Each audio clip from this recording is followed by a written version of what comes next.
Hey y'all, and welcome back to another Sunday supper with Sammy. It has been a little while, but I am back and I am ready to tell y'all which supper won. I know I put up a poll in the last Sunday supper I did about 3 weeks ago, and I had so many requests for fried chicken, mashed potatoes and gravy, and I'm wanting to make some collard greens, so we're going to do collard greens in the crock pot.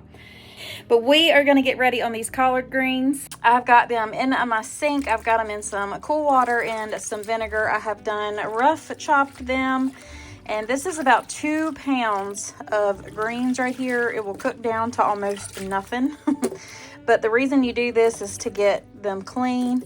And you can see that the water's kind of a little green color, but you definitely want to wash your greens to get any kind of dirt or anything off of them, but they are just absolutely gorgeous. I love some collard greens.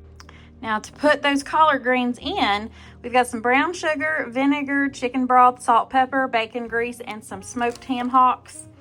It's going to be good, y'all. All right, y'all, so we've got all of our collards in there. That is, like I said, about 2 pounds of collard greens. I've got 2 smoked ham hocks right in the middle. I had to nestle them down in there. Now don't fear, because all of these will cook down, trust me. We're gonna put in about 2 tablespoons of brown sugar.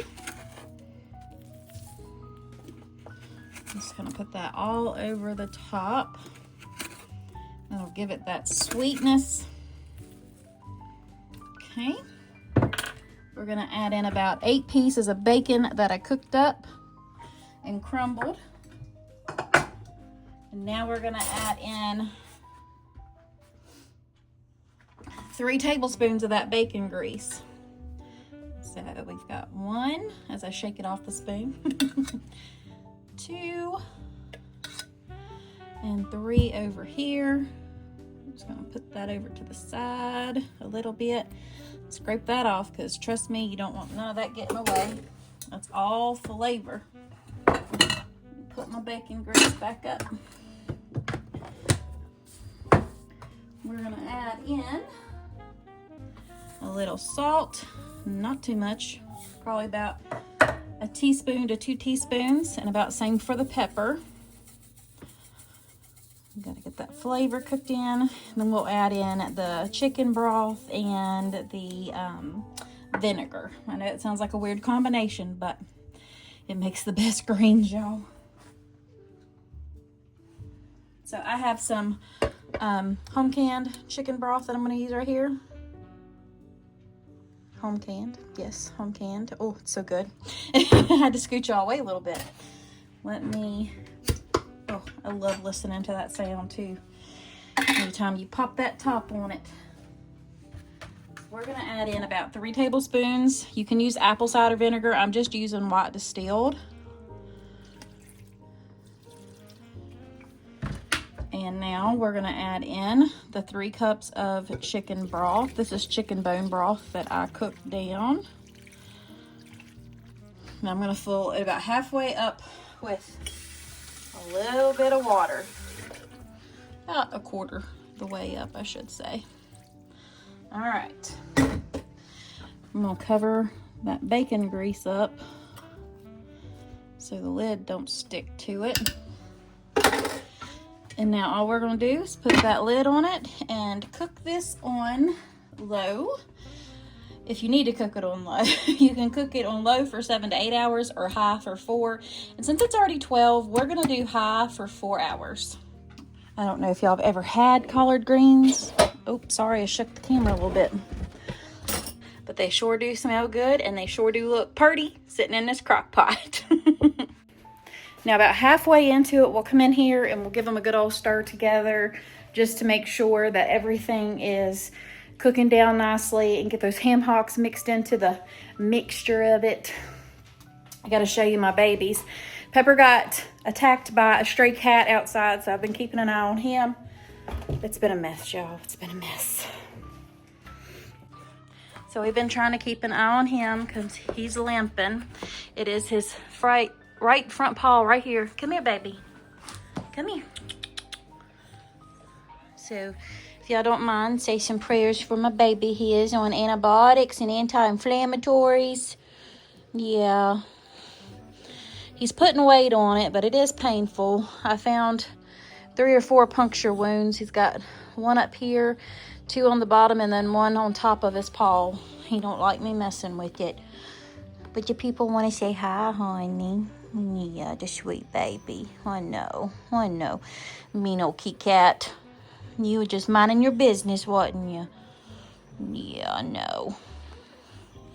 I know. And Macy, they want to see you too, honey. Mason doing good. Yeah. Him's a handsome boy. Yeah. Him's taking care of his brother, giving him some extra lovins, huh? You don't give your brother some extra... I got him some steps for the couch. Don't give him some extra lovins. And sweet babies. So that's what I've been dealing with. And surgery's coming up. Surgery date is set for December 12th. I've got pre-op on the 4th. Hopefully everything comes good with that. And if so, if I get the all clear, I'll be having surgery on the 12th, which is right before Christmas. I know. But it is what it is. And God will make a way. I'll still enjoy it. I'll still be here with my family. And that's what matters. And hopefully I will be in less pain once I heal. Isn't that right, baby? I know, honey. God love you. I know. You want mama to hold you. Huh? Your little paw's hurting, isn't it? I know, honey. I know. I know. I get very upset when something happens to my babies. They are like my kids. And I'm very upset because all of these strays are because of neighbors that don't take care of their cats. And I hate to put them out on blast like this. They might take care of some of them, but you need to be responsible pet parents and have your cats spayed or neutered, especially if they're going to be outside, so they don't keep spreading. And I'm not being negative about it, but so I'm going to put up this stuff that I had the beans making with. And then I got to get my chicken soaking. We're probably going to put it in some buttermilk and let that soak on up. But yeah, y'all like my clothespin plastic bag holder? That ain't country, I don't know what is. So now my phone's getting ready to die. I better go ahead and plug it up so I can finish filming supper for y'all. All right, y'all, so it has been 2 hours. We're gonna go ahead and give these a stir together. Just kind of mash them. You can see how much liquid has cooked up in there. And that is exactly what you want. So we're gonna go ahead. Ones from the bottom on the top. I know, Peppy, I know. We'll flip those ham hocks over too. Now you could put like hot pepper flakes in this if you wanted. We're just doing my way. If you want a little bit of spice or heat in there, by all means put that in there, but I like them this way. Okay, so those have cooked down pretty good, and they still got about 2 more hours to go. So we'll just kind of press those down in there, make sure those ham hocks are good. And we're gonna go ahead and put our lid back on. 2 more hours, y'all.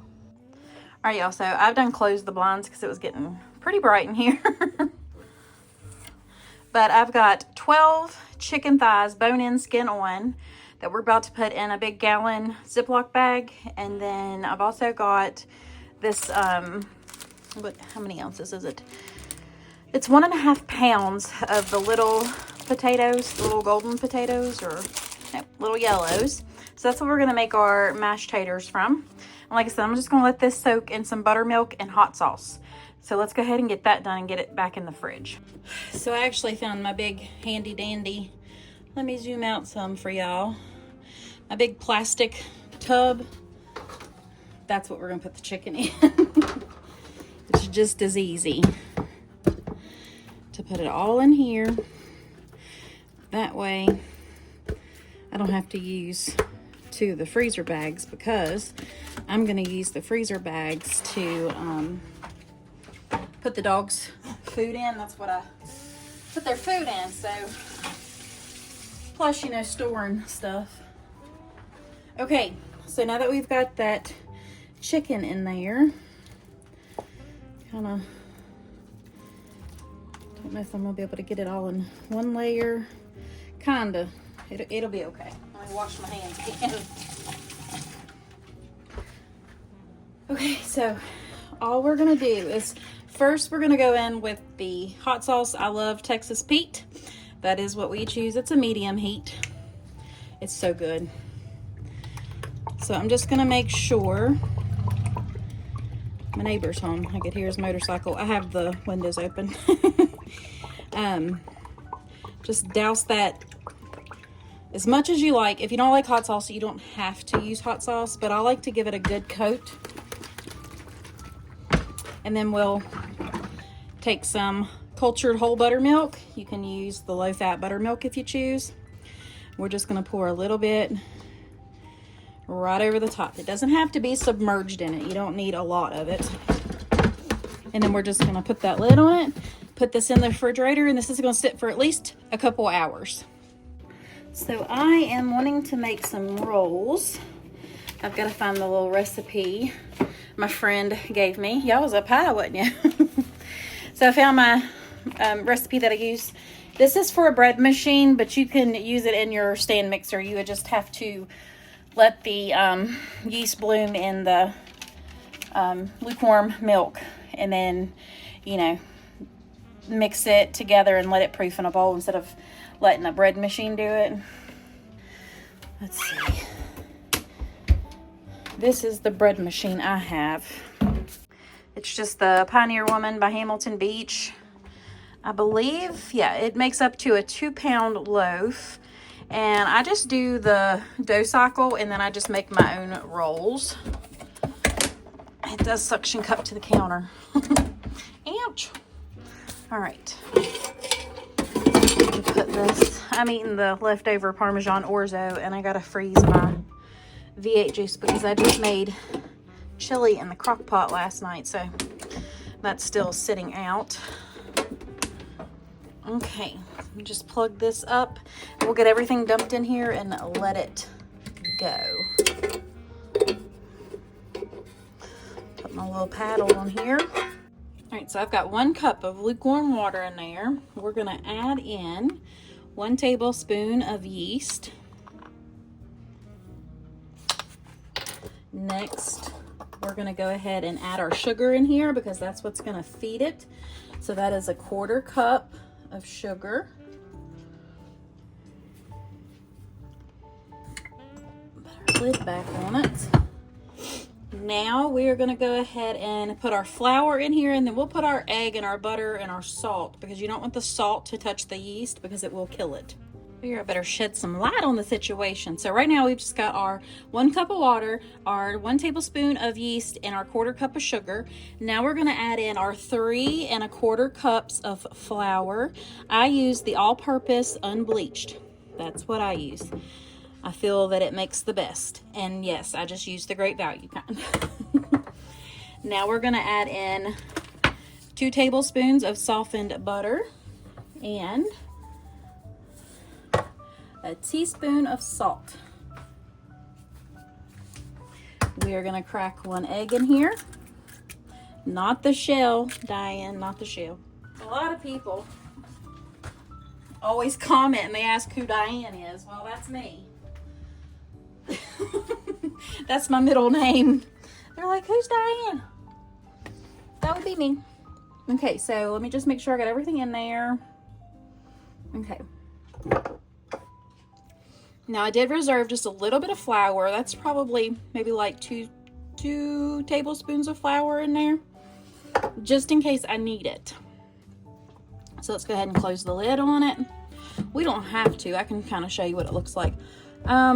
We're going to use the dough menu and get it to number 9, which is the dough cycle.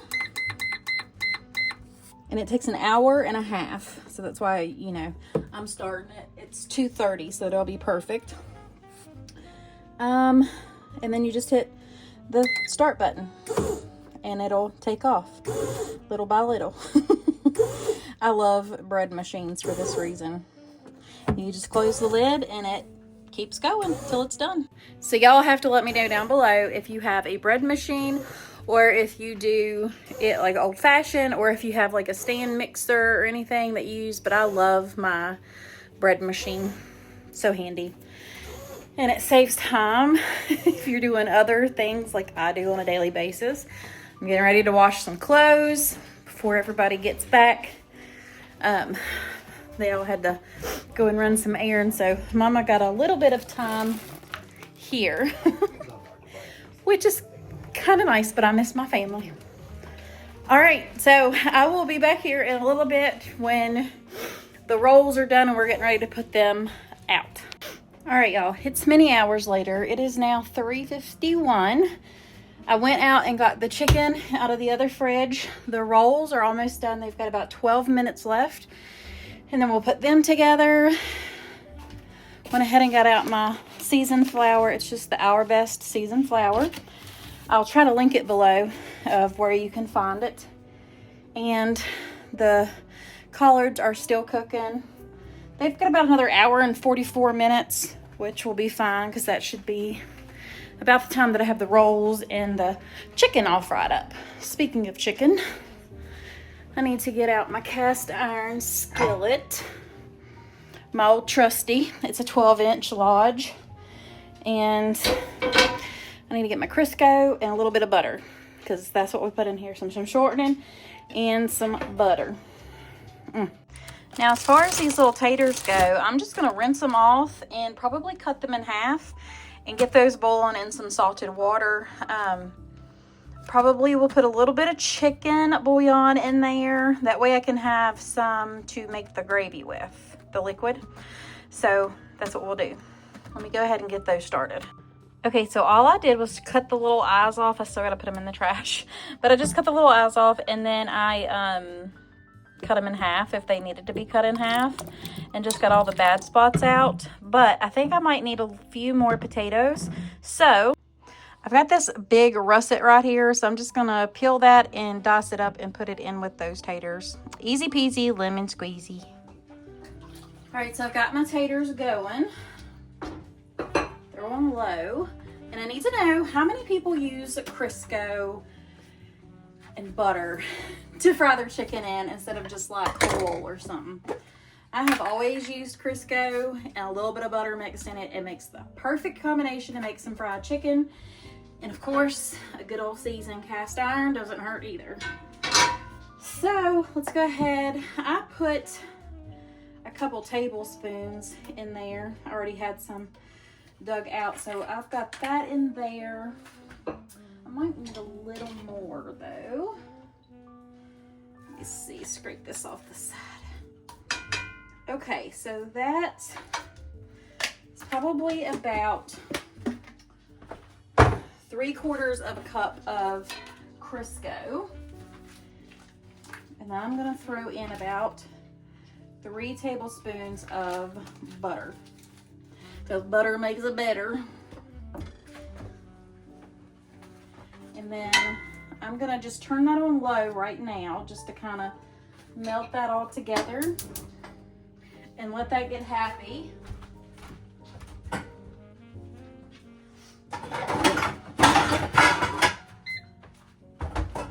My rolls are done.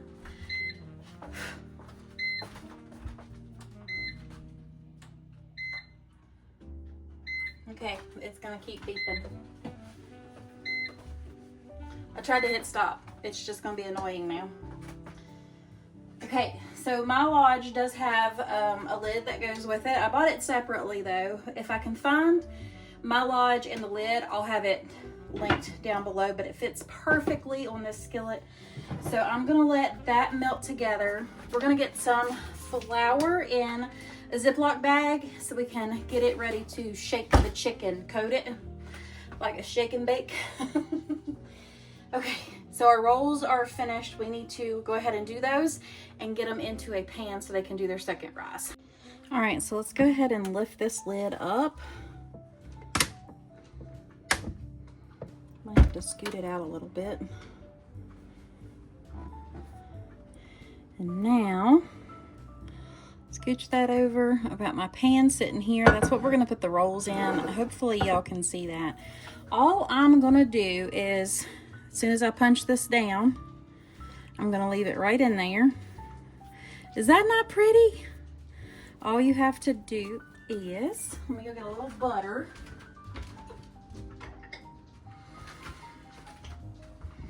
Is I just take a little bit of butter and rub it on my hands and take a decent size portion. Now this should give us 12 rolls, hopefully. And all I do is just kind of knead it under itself. And then pinch off the excess and put it in there just like that. So you got about, I don't know, like a tennis ball size maybe, if I don't drop it. And then that goes right into the pan. And they don't all have to be precise. You can make them different sizes. Just all you want to do is just tuck them underneath themselves. I've made these so much that it's kind of like, I know it like the back of my hand. I mean, they're easy rolls to do. This also is the dough that I use for my pepperoni rolls too.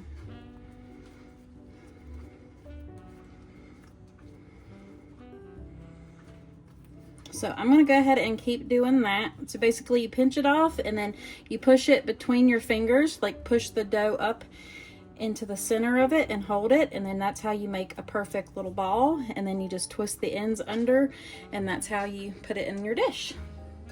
So like I said, I'm gonna go ahead and keep doing this and we'll get our rolls finished. All right, y'all, so we've got these rolls done, and I had a little baby one. But that's okay. That's how you know they're true homemade rolls. We're gonna go ahead and let these do their second rise. I'm gonna throw a towel over them and let them do their thing for about another 30 minutes. So I'm sure y'all remember, but when I make my homemade mashed taters, if it's not in a crock pot, when I go make them on stovetop, I use some butter and some cream cheese. For that amount of potatoes, I'll probably use a half a block of cream cheese and probably a half a stick of butter, honestly, and then I'll just have to go from taste on that. It might be 3/4, which will be fine by me because they make them so creamy. All right, y'all, so I've got my chicken. Go ahead and I shook it up, of course, just to kind of mix the buttermilk and the hot sauce. I've got my bag of seasoned flour here, and I've got a plate to put my chicken on. So all we're gonna do, I'm gonna do 2 pieces at a time, and I'm just gonna kind of shake some of that off, not a lot, and put that right into the bag, and then close it up and give that a good shake together, just like so, and then take it out and put them on the plate. Now it's kind of a loud process, so I'm gonna go ahead and do that, and then when I have them all breaded, I will bring you back. All right, y'all, now it was just as easy as that. That oil is over there popping, so we're gonna go ahead and put about, I've got 12 chicken thighs right here. Probably put 4 to 5 in each batch, we'll see. All right, so that is nice and hot. It is definitely what you want. It's gonna be loud, so my apologies.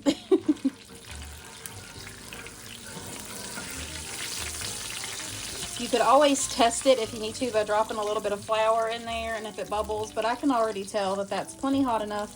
I'm going to reduce my heat to about medium to medium low, and we're gonna go ahead and get these frying. I'm gonna start by frying it on the fat side down, meat side down. I'll do the skin side down last. Just my preference. You don't wanna overcrowd the pan, so it looks like might be able to get 5 in there.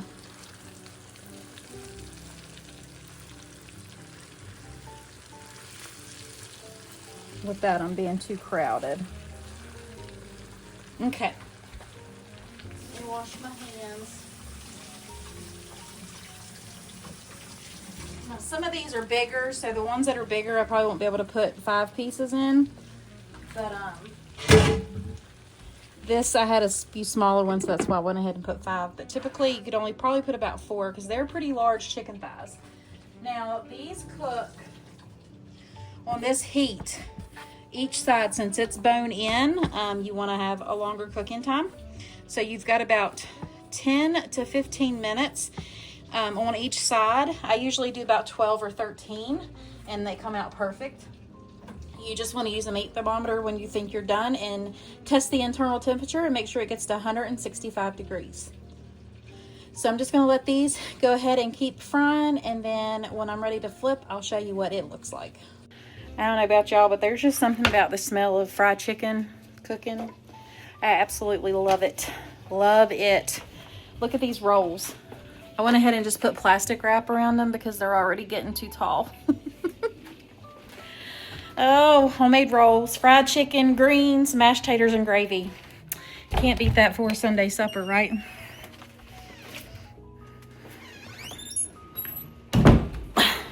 All right, y'all, so these collards are, let me see if I can open up this blind if it'll help with the light some. They are pretty much cooked down. I'm gonna go ahead and take these ham hocks out and pull that meat off of them, and then put that meat back in to the collard greens. I'm gonna have a few that come out with them, but that's okay. That's almost come off the bone. I can't grab it.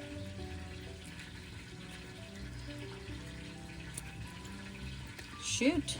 Okay, there we go. Some slippery little suckers. Now we'll give these collards a good stir real quick. Now that all that's out of there. These are so good. Let me know down below if y'all like collards or how you make yours. I love them. Love them, love them, love them. All right, y'all. It's going to get loud. I've got the rolls in the oven already. And we're going to go ahead and flip this chicken. Y'all, look at that. Oh my goodness. Can't get this one. I'm struggling. Riding a struggle bus. Alright. That looks so good. Nice color on that chicken. We'll go ahead and cover that back up and let the other side cook for the other 10 to 12 minutes. So drain the potatoes, and then I put a half a stick of butter and a half of block of cream cheese. We're gonna let that kind of soak in there, and my chicken's ready to be flipped. That way that cream cheese and stuff can melt. Ziggy, stop timer. So I'm gonna let that sit in there, and we're gonna go ahead and get that first batch of chicken out. So I got the second batch of chicken going, and here is the first batch. It is not burnt, I promise. It's just nice and golden brown. I don't have the overhead light on. Now, as far as my potatoes go, I just hand mash them. And that's why I like getting those little taters. So that way you can have the skins too. Got that second batch of chicken cooking. And I just kind of give them a rough chop. Get those off of there. And then I will add in some heavy cream just as soon as I get these the consistency that I want them, and then I'll stir the heavy cream in. We like our taters russet. I know some people don't like them chunky. This is just how we prefer it. And they are tasty, tasty. So I really think we should just appreciate these rolls. They turned out phenomenally. Look at the rise on those. Yes. Look at that. It's up to my knuckles. Is that not crazy? Those are tall. So good. So we've already finished frying all the chicken. That is done. We got some grease left. So we're going to use this flour. I'm going to sift out the parts, you know, where the buttermilk hit though. We're going to make our gravy real quick. All right, so we've got that grease. It's still hot. We'll turn that oven back on there. The stove off, I should say. I'm going to, like I said, sift through that flour.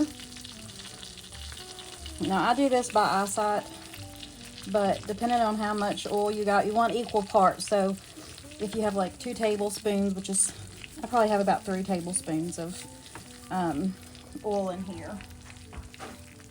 So I'm gonna try to get about 3 tablespoons of that seasoned flour in here.